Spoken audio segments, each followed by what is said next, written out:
بسم اللہ الرحمن الرحیم۔ آج ایک انتہائی افسوسناک خبر کے ساتھ آپ کے سامنے حاضر ہیں۔ جیسا کہ پوری دنیا اس وقت ایک دفعہ پھر آگ اور دہشت کے لپیٹ میں آ چکی ہے۔ اسرائیل نے کل ایران پر حملہ کیا اور ایران کے جوہری تنصیبات کو نشانہ بنایا، اور اسرائیل کی جارحیت جو ہے وہ وقت کے ساتھ ساتھ تھمنے کے بجائے مزید اس میں اضافہ ہو رہا ہے، اور اسرائیل ایک خون آشام درندے کی طرح دنیا میں جہاں چاہتا ہے شب خون مارتا ہے، اور کوئی دنیا میں ایسا نہیں ہے جو اس کے ہاتھ کو روک سکے، اس کو لگام دے سکے۔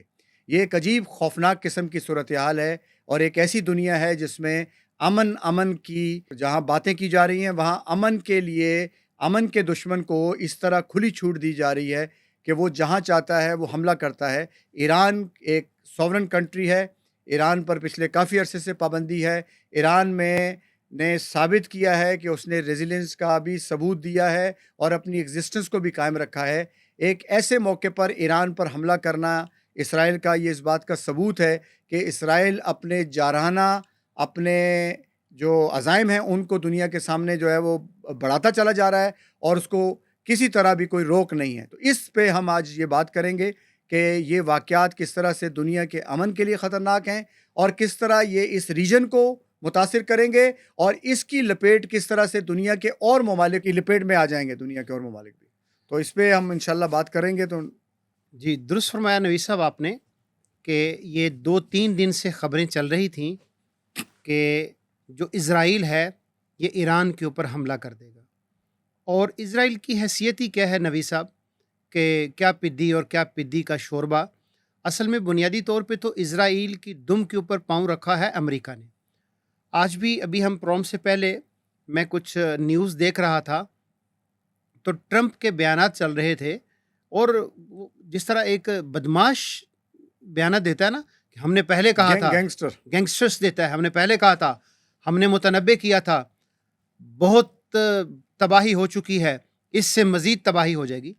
تو مطلب ایک طرف آپ کہتے ہیں کہ آپ ایک پیس کے پیامبر ہیں، اور ایک طرف آپ اس طرح کے معاملات کر رہے ہیں، تو ہم یہ سمجھتے ہیں کہ ایران ایک سوورن کنٹری ہے۔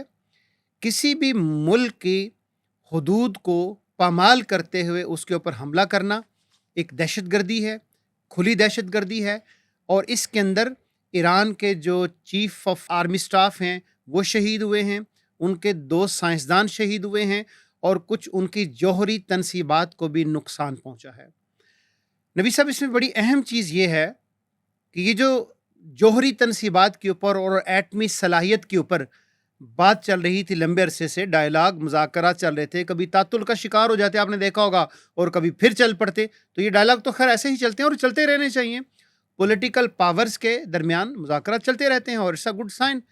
لیکن اس موقع کے اوپر اس طرح سے حملہ کرنا، میں یہ سمجھتا ہوں کہ یہ بالکل ٹیررزم کی ایک شکل ہے، اور اس کی ساری دنیا نے مذمت کی ہے نبی صاحب، پوری دنیا نے، سعودی عرب نے، باقی پاکستان نے، ٹرکیہ نے، ساری دنیا نے اس کی مذمت کی ہے کہ یہ کھلی دہشت گردی ہے اور اس کو نہیں ہونا چاہیے۔ لیکن اصل مسئلہ نبی صاحب وہی ہے کہ اسرائیل اور امریکہ دونوں اپنے گٹھ جوڑ کے نتیجے کے اندر دنیا کے امن کو تباہی کے دھانے پہ لا کے انہوں نے کھڑا کر دیا ہے، اور دنیا تو نبی صاحب اس کی طرف دیکھ رہی ہے کہ کہیں یہ تیسری جنگ عظیم کا پیش خیمہ نہ بن جائے۔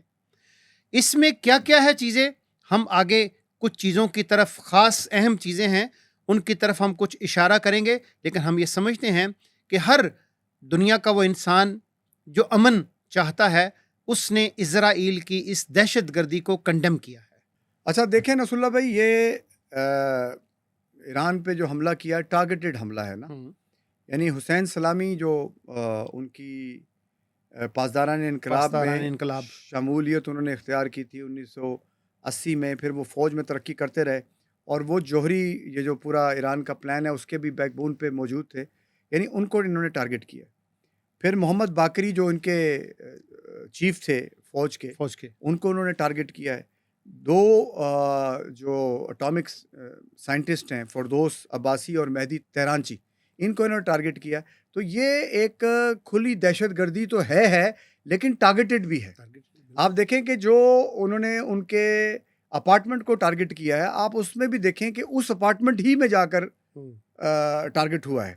اچھا, کچھ اس میں سوالات ہیں نصر اللہ بھائی جو اٹھتے ہیں کہ خود ایران میں بھی جو ان کے اتنے ہائی پروفائل لوگ ہیں اور یہ حملے کی باتیں ہو رہی تھیں جیسے ابھی آپ نے بتایا, تو اس پہ کیوں کان نہیں دھرے گئے یا ان کی سیکیورٹی کو کیوں میک شور نہیں کیا گیا؟ اتنے پرومیننٹ لوگوں کو یعنی آپ نے بالکل ایسے چھوڑ دیا کہ ان کو کوئی بھی آ کے مار دے, اور ایک ایسا دشمن جو ہے بھی سانپ سنپولے کی فطرت رکھنے والا, جو جس وقت موقع ملے گا ڈسے گا, جس وقت موقع ملے گا آپ کے اوپر حملہ کر دے گا. تو ایسے موقع پہ ان یعنی قیمتی جانوں کا جو ضیاع ہوا ہے اس پہ ظاہر ہے پوری دنیا میں رنجیدہ ہے اور یہ ایسا نہیں ہونا چاہیے. لیکن آپ کو اپنی سیکیورٹی کو بھی ذرا تھوڑا سا اس کو دیکھنا چاہیے کہ وہ اس میں کہاں کہاں پر فالٹس ہیں, کیوں ایسا ہو رہا ہے کہ باہر سے آ کر جو ہے وہ حملہ کر دیتے ہیں. یہ ایک سوال بھی جو ہے وہ بار بار ہائی لائٹ ہو رہا ہے آج کل میڈیا. اس سوال کو اس اینگل سے بھی نوی صاحب دیکھنا چاہیے کہ اس سے پہلے اسماعیل ہانیہ کی شہادت بھی اسی طریقے سے ہو چکی ہے, وہ ایران میں ہوئی ہے, اور وہ والا سیکیورٹی لیب جو تھا اس نے بہت بری طرح ڈیمیج کیا تھا ایران کے یہ جو پورے کا پورا سیکیورٹی کا معاملہ ہے.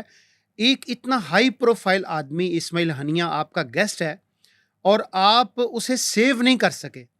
بہت سارے سوالیہ نشان تھے, لیکن چونکہ حالات ایسے تھے دنیا کے, دنیا نے خاموشی اختیار کی, لیکن اس وقت بھی یہ سوالیہ نشان بہت سارے تھے. اور نبی صاحب آج بھی بہت ساری خبریں آ رہی ہیں آج بھی کہ اس ایران کے اندر جو اسرائیلی جاسوس ہیں ان کی بڑی تعداد موجود ہے. مطلب اب کس حد تک ہے یہ کوئی ایگزیکٹ فگرز تو ہمارے پاس اویلیبل نہیں ہے, لیکن اس بات کی طرف بہت اشارے جا رہے ہیں کہ ود ان ایران یہ بڑی تعداد کے اندر اسرائیلی جاسوس موجود ہیں. تو میں یہ سمجھتا ہوں کہ ایران کو چاہیے کہ ایسے موقع کے اوپر کہ جب وہ جوہری تنصیبات کی طرف جا رہا ہے, آگ لگی ہوئی ہے دنیا کے اندر, آپ نے اسرائیل کے ساتھ امریکہ کے ساتھ چاروں طرف آپ نے پنجہ آزمائی کر رکھی ہے, تو ایسے موقعوں کے اوپر نوی صاحب جو ویجیلنس چاہیے, جو ایٹیچیوڈ چاہیے, جو آپ کو ایک ایکیومن چاہیے, اس موقع کے اوپر جس طرح کا ایک انسان کو ایٹیچیوڈ رکھنا چاہیے, اگر سٹیٹس اس طرح کا ایکیومن نہیں رکھیں گی تو میرا ذاتی خیال یہ ہے نوی صاحب, اس کا نتیجہ یہی نکلے گا جو آج نکلا ہے کہ آپ کو بہت بری طرح ڈیمیج کیا دشمن نے. آپ کے آرمی چیف کو, آپ کے سائنٹسٹ کو جس طریقے سے انہوں نے نشانہ بنایا, یہ تو بہت سارے سوالیہ نشان لگ گئے. نبی صاحب آپ ایران کو کسی اور نظر سے دنیا دیکھتی تھی, لیکن آج ایران کو دنیا کسی اور نظر سے دیکھ رہی ہے. تو اس لیے ہم یہ سمجھتے ہیں کہ اگر ایران نے اپنی سوورینٹی کو برقرار رکھنا ہے تو اب ایران کو جواب دینا ہوگا, وگرنہ اس دنیا کے اندر برقرار رہنا, قائم رہنا, اپنی سوورینٹی کو برقرار رکھنا, اپنی پاور کے بل کے اوپر, اپنے پاؤں کے اوپر کھڑا ہونا مشکل ہو جائے گا, کیونکہ دشمن بہت چالاک بھی ہے, عیار بھی ہے, مکار بھی ہے اور تیار بھی ہے. اور اس کی پشت کے اوپر جو امریکہ اس وقت دنیا کا سب سے بڑا دہشت گرد ملک ہے ٹرمپ امریکہ, وہ اس کی پشت کے اوپر کھڑا ہے. تو ہم یہ سمجھتے ہیں کہ اس موقع کے اوپر جو ویجیلنسی چاہیے, جو لیڈرشپ چاہیے, اس وقت جس طریقے سے آپ کو آنکھیں کھول کے دنیا کو دیکھنا چاہیے, آپ کو پراکسی سے نکلنا چاہیے. نبی صاحب ایران کے متعلق یہ بھی نبی صاحب آتا ہے کہ پچھلے 20 25 30 40 سال کے اندر آپ تو انٹرنل پراکسیز کے اندر موجود رہے, آپ کہیں لبنان میں رہے, آپ کہیں شام میں رہے, آپ عراق میں رہے, تو آپ تو انٹرنل پراکسیز کے اندر لڑتے رہے. تو جنگ تو 4 سو پھیلی ہوئی تھی, آپ کہاں سوئے ہوئے تھے. اس لیے اس موقع کے اوپر ہم یہ سمجھتے ہیں کہ جو کچھ لوز کیا تھا آپ نے, اب یہ موقع ہے کہ آپ کو, آپ کی ایک تاریخ ہے, ایران کی تاریخ ہے نبی صاحب, ایرانی قوم کی ایک تاریخ ہے, ایران کی اٹسیلف ایک تاریخ ہے. اور اس لیے ہم یہ سمجھتے ہیں کہ اس موقع کو اب ضائع نہیں کرنا چاہیے, دشمن کو بھرپور منہ توڑ جواب دینا چاہیے. اور اس کے آگے سے کیا ہوگا ابھی ہم اگلے ایپیسوڈ میں, اگلی گفتگو میں اس کے اوپر بات کریں گے مزید. ذرا جی بالکل ٹھیک تجزیہ آپ نے کیا ہے, اور یہ ایران کی جو انٹرنل سیکیورٹی ایشوز ہیں یہ بہت بڑا سوالیہ نشان. بالکل. اچھا, دوسری طرف نصر اللہ بھائی یہ بھی ایک بڑی امپورٹنٹ چیز ہے کہ ایک ملک پہ پچھلے کئی سالوں سے انٹرنیشنل کمیونٹی نے سینکشن ڈالی, اور وہ اس کے باوجود بھی اس نے اپنے کئی آرمی کے جو ایریاز ہیں اس میں اپنے آپ کو آگے بھی بڑھایا ہے. میزائل ٹیکنالوجی میں اس نے اپنے آپ کو, ڈرون ٹیکنالوجی میں, بہرحال اس نے اپنے آپ کو جو ہے نا وہ آگے بڑھانے کی کوشش کی ہے. اور یہ جو پراکسیز میں بھی ایران انوالو رہا ہے, یا جو آپ نے جس کی نشاندہی کی ہے, وہ بھی اس کا ایک طرح کا ڈیٹرنس تھا کہ کس طریقے سے وہ اپنی سوورنٹی کو اور اپنے ملک کو پروٹیکٹ کر سکے اور جو ایک خاص قسم کا نقطہ نظر ہے وہ دنیا میں فروغ پا سکے. تو یہاں میں سمجھتا ہوں کہ اس وقت جو ٹارگٹ ہے دشمن کا وہ آپ کے لیفٹ اور رائٹ کا نہیں ہے. ٹھیک, وہ کلیئر ہے کہ اس نے کیا کرنا ہے. غزہ کے اندر جس طرح سے پچھلے 70 سال سے فلسطین کے اندر جو معاملات ہو رہے ہیں اور اس وقت بھی بن گوریان کے جو بیانات ہیں نصر اللہ بھائی وہ بالکل واضح ہیں. اور اس وقت چونکہ پاکستان ایک بڑا ملک تھا اور بڑی پرومیننٹ پوزیشن میں تھا تو پاکستان کو ٹارگٹ کر کے بن گوریان جو پہلا ان کا فاؤنڈنگ جو صدر تھا اس کا اسرائیل کا, اس کے بیانات موجود ہیں کہ ہمارے لیے خطرہ یہ پاکستان ہے. اچھا کہاں بیٹھا ہے, کہاں کی بات کر رہا ہے, خطرہ کون سا ہے. پھر آہستہ آہستہ آہستہ آہستہ پاکستان جس طرح کے حالات سے گزرا اور کم ہوتا گیا تو اس نے پورے عرب کو اپنے لپیٹ میں لے لیا. ہم نے اس پہ ظاہر 4 سیریز کی ہیں تو وہ ڈیٹیل میں موجود ہے, جو بھی پیکٹس ہوتے رہے, جو بھی معاہدے ہوتے رہے, جو بھی حملے ہوتے رہے اور اس جنگوں میں کیا ہوتا رہا. اب یہ ہے کہ یعنی اسرائیل جو ہے اب یعنی عربوں کو ایک طرح سے کنٹرول کرنے کے بعد اب اس نے اپنا ٹارگٹ جو ہے نا وہ ایران پہ رکھا ہے کہ ایران کو کسی طرح سے ڈیفیوز کیا جائے. دیکھیں عراق کی وار بھی اس کے ڈانڈے بھی یہاں پر آ کے ملتے ہیں, شام میں جو کچھ ہوا اس کے ڈانڈے بھی کہیں نہ کہیں جا کر اسرائیل سے ملتے ہیں. پھر پورا جو ریجن آپ کا ڈسٹرب کیا اس پہ کہیں نہ کہیں ڈانڈے جو ہے نا جا کر آپ کے فلسطین سے ملتے ہیں.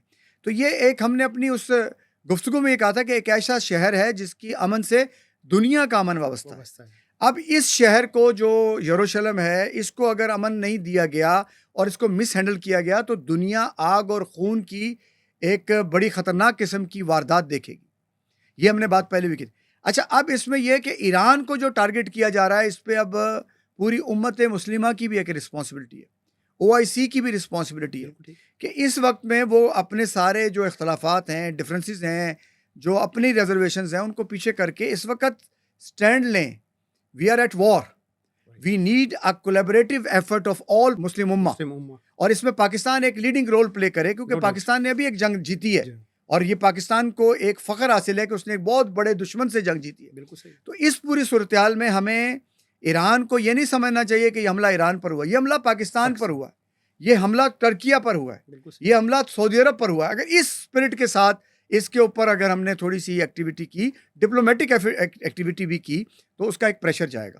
دوسری جہاں تک بات ہے کہ ایران کو ظاہر ایران کے سروائیول کے لیے تو اب جواب دیے بغیر گزارا نہیں ہے. جس دنیا میں ہم رہ رہے ہیں یہاں یہ دور وہی ہے جس کی لاٹھی اس کی بھینس, اور یہ پرانا دور, یہ پاور از پاور, ٹھیک ہے نا, جس طرح وہ کہا جاتا ہے کہ بھائی پاور ہے. تو ایران کے لیے بھی اس وقت یہ بہت امپورٹنٹ ہے کہ وہ اب ایک بھرپور جواب دے, اور ان کے سپریم جو ہیں لیڈر ہیں انہوں نے یہ کہا بھی ہے کہ بڑی ایک سزا دی جائے گی, اس جرم کی سزا دی جائے گی. تو یہ تو ابھی ہم وقت آئے گا تو ہم دیکھیں گے کہ کیا ہوتا ہے. لیکن بہرحال ہم اس موقع پر جو اسرائیل کا یہ جو جارحانہ اقدام ہے اس کی ہم مذمت کرتے ہیں, اور پوری دنیا میں جو نیوٹرل لوگ ہیں ان کو کہتے ہیں کہ وہ اس کے خلاف آواز اٹھائیں اور اس کو کوئی نظر انداز نہ کریں, کیونکہ یہ جنگ کا ہونا جو ہے نا یہ بڑی جنگ کا پیش خیمہ بن جائے گا. تو اس کا متحمل دنیا نہیں ہو سکتی. تو اس لیے دنیا کو پھر سامنے آنا پڑے گا, بار بار سامنے آنا پڑے گا. جس طرح ہم نے پہلے بات کی تھی کہ انفارچونیٹلی اس وقت دنیا کی جو پولیٹیکل لیڈرشپ ہے خاص طور پہ ڈومیننٹ کنٹریز کی, وہ کوالیفائی نہیں کرتی ہیں کہ وہ دنیا کو لیڈ کر سکیں. وہ بہت نیرو مائنڈڈ لوگ ہیں بہت. اور یہ نتن یاہو کی جو مینٹیلٹی ہے یا جو امریکہ جو اس کا سپورٹ کر رہا ہے, 2 دن پہلے ابھی یہ واقعہ ہوا, اس میں ہم نے بھی پروگرام کیا کہ انہوں نے ویٹو کر دیا اس جنگ بندی کو.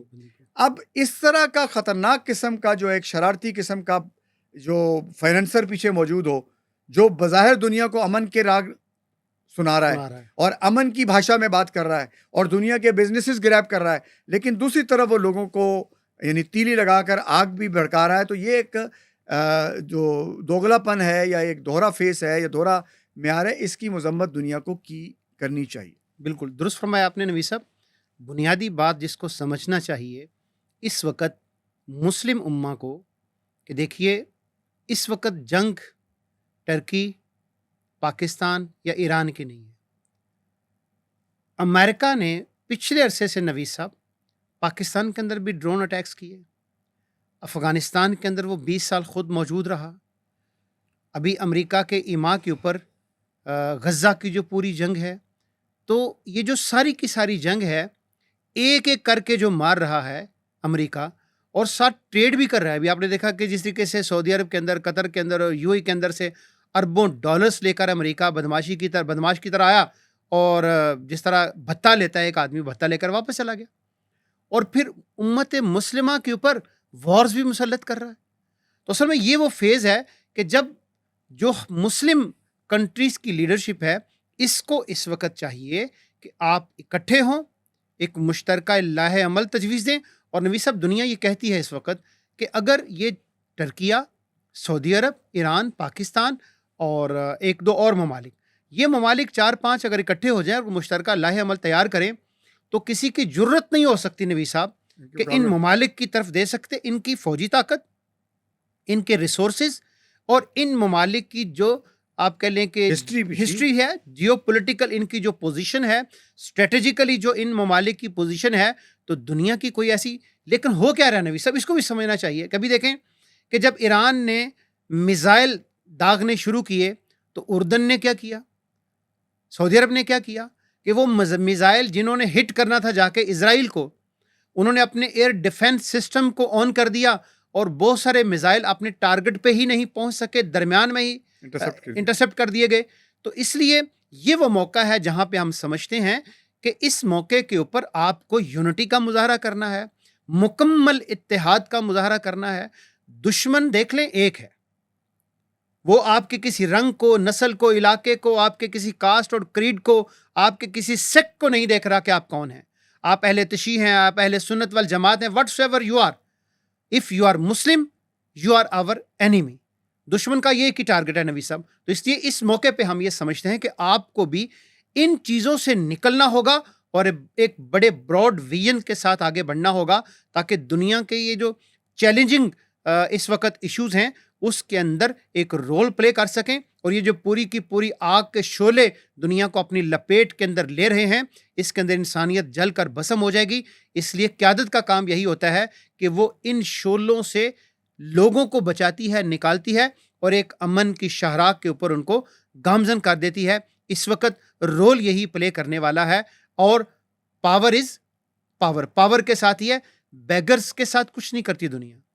اس لیے آپ کو پاور کے ساتھ آگے بڑھنا ہے، ڈگنیٹی کے ساتھ آگے بڑھنا ہے. آپ بڑھیں گے آگے تو انشاءاللہ امید ہے کہ بہت سارے راستے نکلیں گے.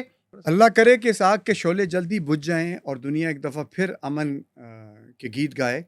اور لیکن یہ اس طرح کے خونی درندے کو بے لگام چھوڑنا اور اس کو سپورٹ کرنے کا اگر یہ عمل جاری رہے گا تو یہ دنیا کے امن کے لیے خطرہ ہے. ہم آپ کو اس کے متعلق آئندہ بھی جو اپڈیٹ ہوں گی وہ آپ کو دیں گے، اور ہم امید کرتے ہیں کہ آپ بھی اس سے کنیکٹ رہیں گے، کیونکہ دنیا کے یہ ایشوز جو ہیں وہ گھروں کے ایشوز بھی بن جاتے ہیں. اتنا خطرناک قسم کا یہ دور ہے جس میں ہم آج کل جی رہے ہیں. تو اللہ تعالیٰ سے دعا ہے کہ اللہ تعالیٰ ہمارے دنیا کی حفاظت کرے، اور جو اس طرح کے درندے ہیں اللہ تعالیٰ ان کو بھی لگام دینے کے لیے بندوبست کرنے کی توفیق عطا فرمائے.